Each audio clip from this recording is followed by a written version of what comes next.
Je ne crois pas que ne pas lire des livres un peu épais, des romans, la grande littérature comme on l'appelle, des nouvelles, des essais, de la poésie peut-être aussi, je ne crois pas que ne pas lire tout cela soit un péché capital.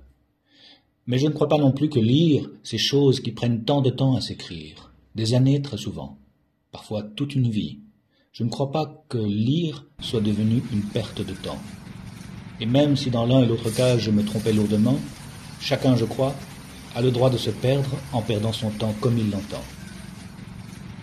Seulement voilà, il se trouve que j'écris des livres qui, peut-être parce qu'ils s'écrivent en Chine, où je vis depuis 15 ans, acquièrent un goût particulier qui, de prime abord, surprend. Peut-être plus simplement que les grandes poissonneries, les grandes usines de traitement de chair à poisson que sont les maisons d'édition, de leur œil aiguisé, avisé, voient en mes livres, en un instant, de trop petits poissons qui sont dès lors rejetés à la mer. Toujours est-il que mes livres, une fois dans l'étrange bassin virtuel où débouche l'autopublication, l'auto-édition, ne sont pas lus, bien qu'ils s'agitent de tous les mots, de toutes les phrases qui les composent, juste sous la surface des écrans, comme les poissons de chair nagent librement dans l'océan. Comme ces poissons de chair, revenant régulièrement à la surface pour respirer, mes livres reviennent avec entêtement se cogner à la pellicule de glace qui les sépare de vos doigts pressés pour attirer votre attention. Pendant longtemps, je me suis dit, avec La Fontaine, « Petit poisson deviendra grand pourvu que Dieu lui prête vie ».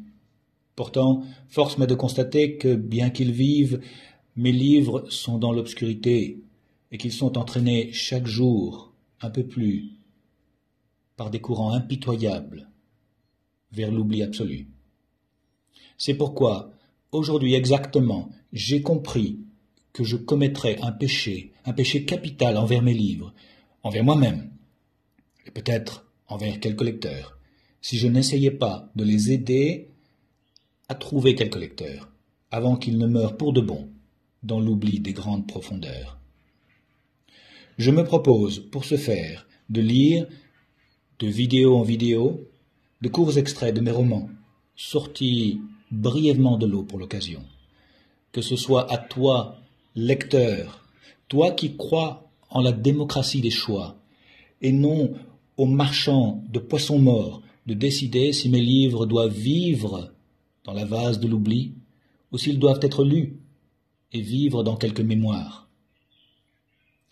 C'est donc dans l'espoir que mes livres soient consommés et qu'ils nourrissent quelque peu, tandis que ces arêtes seront recrachées, que moi qui n'ai jamais mis de vers de terre à un hameçon, je me fais en ce jour pêcheur de lecteurs.